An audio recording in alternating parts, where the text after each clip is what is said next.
Okay, so the last process that we're going to be focusing on is tubular secretion. And there are three main things that I think is important to discuss. The first one is secretion of hydrogen ions, potassium ions, and then finally organic anions and cations. Okay, so why hydrogen ions? Hydrogen ions are important because they contribute towards acid-base balance.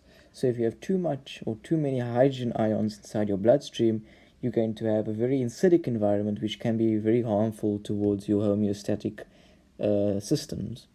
So the idea is that if you have a buildup of H plus inside of your bloodstream, inside of your systems, your body fluids, you need to find a way to actively remove that hydrogen and secrete it to ensure that you don't have too much of an acidic environment in your body fluids. So when we're talking about hydrogen secretion, we have to talk about it from two separate places. Firstly, the proximal convoluted tubule, and secondly, from the distal convoluted tubule. So in the proximal convoluted tubule, I don't really have a diagram for it, but basically what happens is that you have two main transporters. You have the sodium-hydrogen transporter.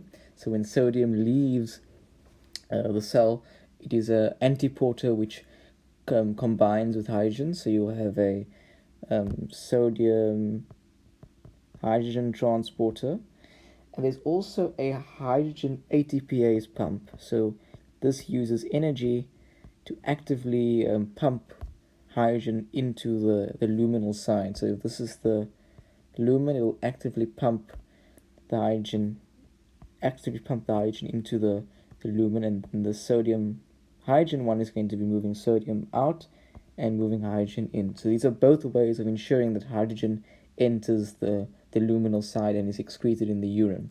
Now this is in the proximal convoluted tubule. What about the distal convoluted tubule? Now, when we're referring to the distal convoluted tubule, we can refer to these intercalated cells. So in the distal convoluted tubule, or the collecting duct, you get these intercalated tubular cells. Now this looks very complicated, but don't really worry. It's very, very basic. Essentially, you've got two types of pumps again.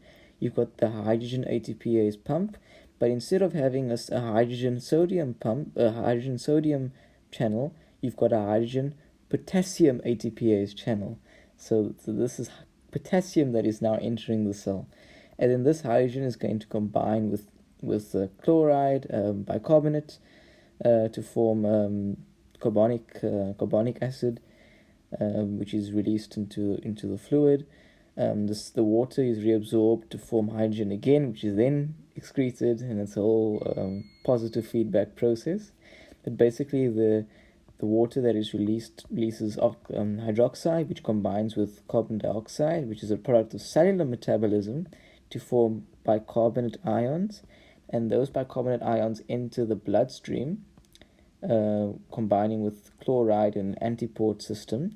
Because remember, if you've got too much hydrogen, you want to balance it out with bases. So this whole process allows for bases to be put into the bloodstream to sort of calm down the acid-base system. And I thought I'd just touch on a little bit about metabolic acidosis. Essentially, metabolic acidosis is when your cells are so metabolically active that your bloodstream becomes very acidic. And this is very problematic when you have a poor renal function or if you have diabetes. So if you have diabetes, your body doesn't use glucose that well, so it relies on fatty stores. But the problem is that those fatty stores are broken down into ketone acids, hydrogen. So you create a lot of hydrogen, causing metabolic acidosis. The second problem is because of renal failure. If you have renal failure, these pumps are not going to work. These pumps are not going to work. So you have a buildup of hydrogen in your interstitium, and you won't be able to secrete hydrogen into the lumen. So there are two ways in which you can cause metabolic acidosis. First one is diabetes. The second one is also through renal failure, because you won't be able to actively excrete or secrete the hydrogen into the fluid because these cells are just not working. Yeah. The next area of tubular secretion is potassium ion secretion, okay? And again, it's all linked to the sodium potassium ATPase pump, okay? So this sodium potassium ATPase pump is going to actively pump sodium out of the cell, pump potassium inside of the cell. What this will do is that it will raise the concentration of potassium inside these cells, and what that will mean is that potassium's increase its concentration, so it desperately wants to move to an area of lower concentration. So in these distal core collecting tubules, you'll have these leak channels in the K plus channel. So the fact that you've got a sodium potassium ATPase means that you've got a high concentration inside of your cells. Potassium then passively moves from these cells into the lumen where it can be secreted. The second benefit of having a sodium potassium ATPase is that it's going to decrease the concentration of potassium inside your interstitium. Why? Because it's moving all the potassium inside of the cell. So therefore the concentration outside of the cell in the interstitium is going to be decreased. It's going to be decreased with respect to the potassium ion concentration in the capillaries. So what's going to happen? The potassium ions in the capillaries are going to move into the interstitium.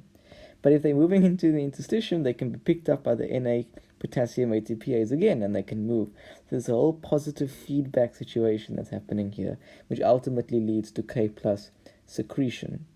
Now you're probably thinking, Ilyas, why is it that, does that mean that all sodium potassium ATPase activity will lead to K plus secretion? And that is actually not true. This only takes place in the principal cells of the distal or collecting tubules. Why not in the proximal tubule? And the reason is that, remember, what does this sodium potassium ATPase do? It increases the number of potassium ions, the concentration of the potassium ions inside of your cell. So the potassium ions desperately want to leave or move outside of the cell. And the reason is that the distal collecting tubules have these leak channels on the luminal surface, okay, which means that the potassium ions leave on the luminal side. But in the proximal convoluted tubule, these leak channels are not on the luminal side, they are on the basolateral side. So even though the potassium ion concentration in your cells are increasing, your leak channels are over here, which means that the potassium ions are just going to leave the cell again. Okay, so if you get that, so in the distal collecting tubules, your leak channels are on the luminal side, so you're building up this concentration inside your cell, but potassium's going to move through the leak channel in the distal collecting tubule. In the proximal tubule, you're increasing the concentration of your potassium, but your leak channels are over here on the basolateral side, so potassium leaves that way. So this means that sodium can be controlled without having to lead to potassium secretion. So that's why potassium secretion only occurs in the distal collecting tubule, because these leak channels are only mostly on the luminal side.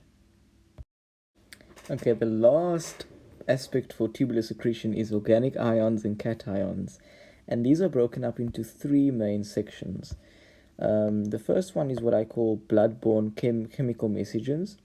And these are basically chemical compounds that are endogenously synthesized by the body and serve very important functions, but have to be excreted after a certain amount of time. So substances like noradrenaline and prostaglandins, they have important functions in the body, but they only need to be around circulating for a certain amount of time. So they have to be removed in some way, and this happens through tubular secretion. So they get actively secreted into the lumen. Okay. Secondly, there are some organic ions that are not water soluble. So they have to be attached or tagged onto a protein which allows them to move in the bloodstream. But remember, we said the proteins are not undergoing filtration at the glomerulus. So how do these anions and cations get into the tubular fluid? well, they have to be secreted from the peritubular capillaries through that mechanism, because they can't get into the glomerular filtration. So what happens is that you've got these bound proteins. So in the bloodstream, you've got these bound proteins, okay? And attached to these proteins, you've got these, anions, and remember, these can't be filtered at the glomerulus, so they have to be secreted into the tubular fluid. Okay, and the third type is what I call foreign compounds, and these could be drugs or any exogenous compounds that need to be secreted into the fluid, the tubular fluid. So these could be things like penicillin, any type of NSAID or inflammatory drug. Basically, any foreign compound that needs to be secreted into the tubular fluid. And the very last concept that I want to underline in this video is, let me just draw it. Okay, so you've got your bloodstream over here, right? And you might have two different types of drugs. Let's go drug A in black, and we get drug B in blue, okay? And they both share a carrier receptor. In other words, they both share a receptor which takes them into the lumen of the tubular fluid. So they both have to go through the same transporter. So let's call that transporter, let's call this be the transporter.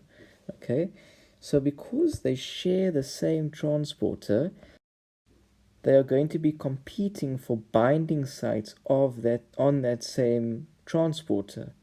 So what usually happens is that because they compete for the same transporter, you're usually going to have an abnormally high amount of that drug or that substance in your bloodstream. So that's why when you are administering drugs to patients, you have to know which transporter those two drugs use, because if they use the same transporter, it's very likely that you'll have increased amounts of that substance in your blood, whereas it won't be excreted because it shares the same transporter as the other drug that you are prescribing for your patient. So before you're giving the drug to the patient, you have to realize, okay, does this drug have the same transporter? If yes, maybe I shouldn't give it at the same time, because if I give it at the same time, I'm going to have abnormally amounts of that drug in my system, which can actually be toxic towards the patient. So overall, let's just conclude. So that finally completes our discussion on the glomerular filtration, tubular reabsorption, tubular secretion. We basically spoke about how fluid gets filtered, the glomerulus. Most of the reabsorption happens in the convoluted tubules, also the loop of Henle. Most of the secretion happens in the distal convoluted tubule, where most of the fine-tuning occurs. And in the next video, we're going to be looking at the regulation of the collecting duct and all of these processes, autoregulation and systemic regulation. But I hope that you've taken a lot out of this video and that you feel a bit more confident with the work. I know my voice sounds a bit tired, because it is, but the fact that if you understand what I'm saying in this video, if you didn't understand it before and if you understand it now, that's a great satisfaction for me. So yeah.